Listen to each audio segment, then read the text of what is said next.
mobile app, on your Alexa-powered smart speaker, and on TuneIn, iHeart, and on Odyssey. Now, from the Signature Bank Studios, this is Chicago's Morning Answer with Dan Proft and Amy Jacobson. America First with Sebastian Gorka, today at 3, right before Sean Thompson at 4 on AM 560. The Answer.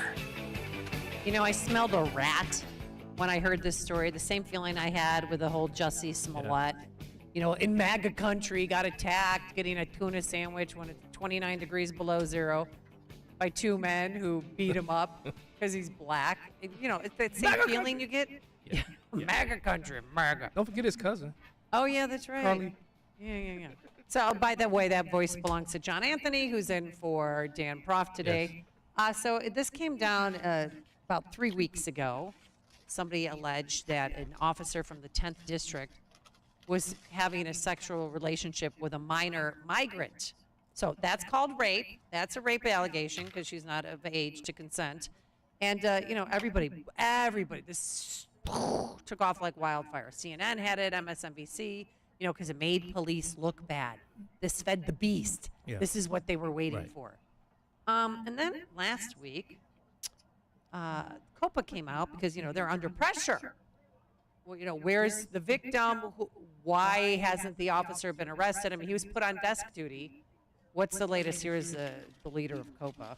To be very clear, we have not yet identified any individual migrant claiming to either have direct knowledge of or be the victim of any form of sexual misconduct by a member of the Chicago Police Department. You know why they didn't find a victim, John? Because there is no victim. Whoa. With more on this, let's welcome back to the program FOP President John Cantanzara. As you know, he was thinking about running for mayor, but he's currently the FOP president. Good morning, John. How are you? I'm good, Amy. How are you, John? Hey, what's up, brother? All right, so I had talked to a number of police officers who told me that this was not a hoax. I mean, somebody did call and make this allegation, but it wasn't anybody who was victimized by said officer. So can you tell us what you know? Well, there was two problems with this whole scenario. It wasn't the first. It was almost like a crescendo to a sad reality is the police department's just like every other person in this world. Rumors start and everybody starts playing games of telephone and pointing fingers, even within the police department. And sadly, one officer was singled out, but the allegations were that 4 officers were having inappropriate relationships with migrants in the 10th District. So they really tried to supersize the allegation and sensationalism of it all just to get some traction. And it did, but it blew up in their face because we knew from the get-go that there was no basis of reality to it. Because the first thing, anything would have happened would have been an officer would have been stripped of his police powers and sent to desk duty, callback. The officer who was basically kind of named never lost his police powers. So we knew right away it was BS to begin with. Well, I heard from 2 sources, one current police officer, one a retired lieutenant, not going to say names, that the person who made the phone call might have also worked for one city agency, but she was the baby mama of this officer's, and she was upset with him, that this was just revenge. Well, I have very, very solid reasons to believe that that's not true, and I won't go into depth on why, but the officer that we're talking about and his spouse, it's just not true. I have every reason to believe that. Then who was out to get him? Like a former partner or somebody in his family? I don't know that it was even necessarily the police officer. You know, it was real eye-opening at Kennedy King College when the selection committee announced the 3 finalists for superintendent, that during the public speaking, an advocacy group for migrants got up there and started chastising them about what they're doing. Why hasn't officers been charged? Everything else under the sun with the pitchfork and torch mentality that is so prevalent in this city specifically, with no proof whatsoever they wanted to roast policemen alive. But the reality is there was never an inkling of truth to it, yet officers in district after district have gone out of their way to help migrant families. And some stay 100% clear of the situation. They have their own personal political beliefs. They don't belong here. That's great, but they don't go out of their way to harass the people either. They just ignore it. But other officers go out of their way from a humanitarian basis to try and help these kids. Bring them food, bring them a toy, bring them something to occupy their time while they're stuck in these districts. So nobody, including these migrant organizations that kind of facilitate this, have ever said anything positive about the Chicago Police Department and their treatment of these migrants in the police station, because it's been nothing less than stellar. Nobody has said anything about that or commended the actions of our officers, and shame on them for that. Well, here's the COPA, describing where the call came from or who it came from. I will say it was information that came via fellow city employees. Okay. Anytime you're investigating an allegation of sexual misconduct, particularly sensitive in nature, particularly involving a potential perpetrator in a position of trust, those are incredibly powerful barriers to people feeling that they can trust a system and come forward and share their experiences. Why didn't COPA just come out and say, you know what, we got some bad information, sexual assault never happened with a minor and nobody's pregnant?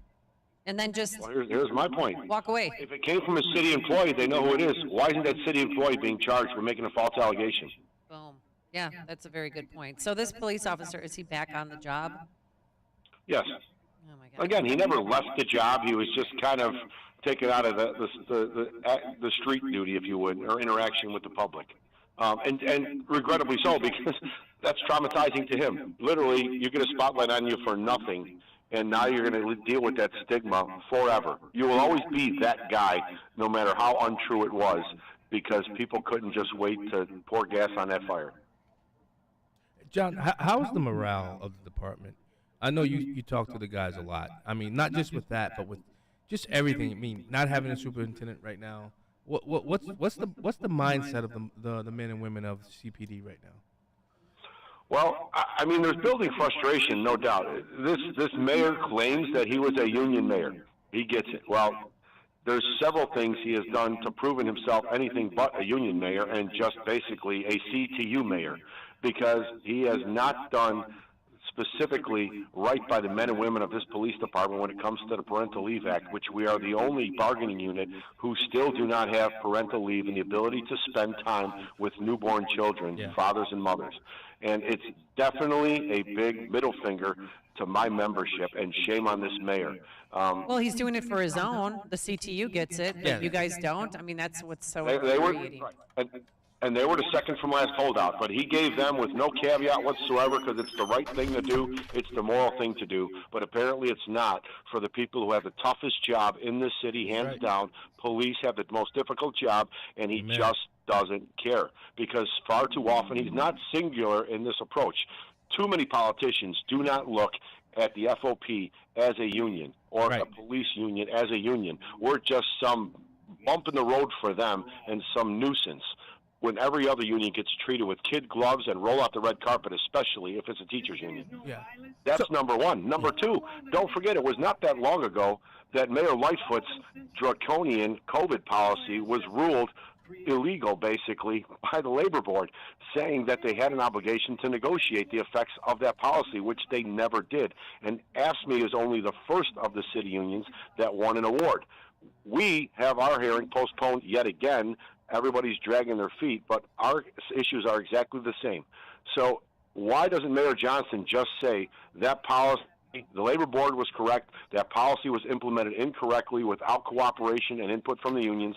We are going to abide by the Labor Board recommendations of making everybody whole, rehiring anybody that's been fired, and giving them 7% interest on any money lost. But he has not done that yet, and that covers the whole city workforce. That's what a pro-union mayor would do. Yeah, but the end of that comment is the reason why. They would have to admit wrong, and then that restitution that would have to fall. God forbid if they did that. Yeah. Well, listen, they throw money at these lawsuits, these frivolous lawsuits about allegations of wrongdoing all the time, number one. And he doesn't have to admit wrongdoing. It's Lightfoot that did wrong. Right. He can throw her under the bus without blinking an eye because she was wrong from the get-go. But he just won't do it. That's not what a pro-union mayor does. And a pro-union Democratic Party, supposedly, who has a convention coming here in 13 months. And I don't care what CFL did about their peace treaty about labor rights with city unions. We were never included in the conversation. We certainly don't have any peace treaty. I can assure you of that. And this Democratic Party is going to hear a loud drumbeat, and it's going to get louder and louder and louder the closer to August we get of next year, because we are not second-class citizens. Amen. We have the toughest damn job, and my members deserve the best treatment from this mayor and any other union, in my opinion. Amen. Now let's look at the superintendents. Of these three, who do you like, or should they have? And who does your rank and file right, like? And who do the rank and file like? And because, I think this next superintendent is going to be very important as to the direction of the police department. I wish the superintendent would have a little bite in him and would bite back against this mayor if he gets out of hand. That's just my saying. That's just me. But who do you like, or should they have Or should continue they the start search over? process? Yeah. There's two very qualified candidates. They can say what they want about the outsider, Mr. Sean Brown.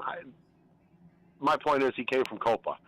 Our membership is never going to buy into anybody who came from COPA as now the head of the police department. That was just a horrible idea to begin with, that he would be considered one of the last finalists. I don't care what his background is, what he's done. The fact that he came from the agency who has had a sole mission to destroy officers' lives, increasingly so over the last 5 to 10 years, disqualifies him, in my membership's opinion, hands down. It's not even close. So if that's going to be Mayor Johnson's pick and he wants to destroy this department altogether, there you go. That's what you do. You pick him. All right. If you want to have some semblance of rebuilding the trust within the membership and putting someone in charge of this department who's not going to treat it like a fraternity, like Eddie Johnson did, well, you have two options. I have my own personal preference, but clearly I'm not putting my weight on the scale, because he'd probably go the other way just because of that. Just Oh, because yeah, you say yeah. that's Keep true. it close to the vest. I just want to ask you one more question. So there's 860 individuals who are currently residing in police districts across the city. How did they get in there in the first place? It's like takeover, because I was telling John here and earlier, one of our guests, and that there's a blockade in front of certain districts and you can't get in. There's a phone number like to call for, make a report over the phone, call this number. We can't. We're paying taxes and we can't get into our own police stations. It's kind of ludicrous, Amy. I'll tell you, when this really started blowing up about, 2 months ago now, it seems, I personally started touring districts at different times of the day just to see how bad the situation really was. And one of the districts that really kind of stuck out to me was the 19th district up by Wrigley Field. Yeah, right by me. And yeah. they had maybe 30, 35 migrants in the lobby at the time. And as I'm talking to the officers behind the desk, I'm looking out the window, and it struck me as very odd. There's a homeless guy sleeping on a sleeping bag outside the police station because he can't come inside and be with the migrants in the same area. They get preferential treatment over people who were born here. It really just makes you scratch your head and say, what the hell are we doing here? I know the day I drove by, too, it was pouring rain, and I felt so bad for him. Like, why can't he go inside and get a nice bed and, nice clothes and 3 square meals? So I don't know who made the original decision that this was a great idea, but it certainly has panned out to not be a great idea. I don't fault Governor Abbott. I get it. Why should Texas bear the brunt of this ridiculous national policy? And these people who claim that they want.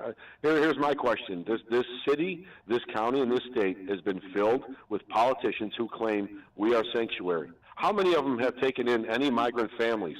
We've had aldermen who claimed that they would be willing to take in the right migrant family if it was the right fit. Right. I guarantee you that hasn't happened yet. It's all just bluster. Nobody is doing anything. It's all somebody else's problem just so they can get the credit for looking good. And some part of me thinks that, because I know an anonymous call was made about an officer in the 19th district who was having a relationship with a migrant. It's all false. It's a rumor. It's just. But part of me was thinking maybe they did that so that they can clear them out. Well. Because at the 10th district, they're not allowed in anymore. Really? Yeah, their new coworkers aren't there. Their new sleepover buddies aren't there anymore because that allegation was made. So is that a possibility? Sure it is. There's many other reasons why they shouldn't be allowed in there. The health is number one. Yeah. The health and concern. Our officers are now, and these desks, our department is short-staffed as it is. And you have most police stations where you have a civilian, a sergeant, and 2 officers, maybe 3 if you're lucky during the third watch in the middle of the afternoon, who are now tasked with paying attention to what's going on with all of these migrants. How do you know someone with nefarious purposes doesn't just kind of migrate into the crowd and Right. just open fire on the police department. It's not like it's not happened where crazies have walked into a police station before, number one, or, God forbid, somebody comes in and starts a sexual assault of one of the migrants from somebody on.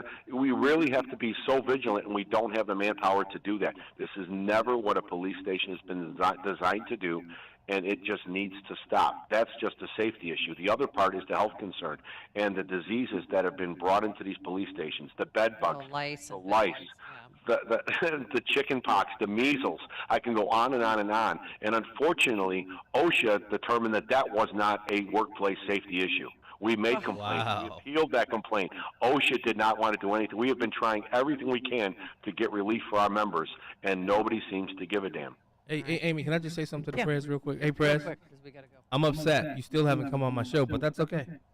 But the calling deal him was, but the deal was, and he knows this, Amy. He's playing. Right. The What's deal the was, deal? I pledged to be on his show when I absolutely was 100% formally announcing my run for mayor. I'm And messing with you. so all I'll say is, you never know. It still might happen, John. My A man. guy can dream. All right, thanks so much for the work that you do and your passion, and I'm glad that you're the president of the FOP, John Cantanzara. Take care, Have a brother. great day. Thanks, you too. And he joined us on our turnkey.pro answer line. The weather's almost as hot as what we're talking about. AM 560. The Answer. It's the season of Discovery Sales Event at Wilkins Mazda in Elmhurst. If you're looking for a new or pre-owned Mazda, you need to visit Wilkins Mazda in Elmhurst. You'll find the Mazda you want, and the price you see is the price you get. No games, no gimmicks. And right now is a great time to buy a new Mazda with limited time incentives that only come around once a year. You can lease a 2023 Mazda CX-30 for $412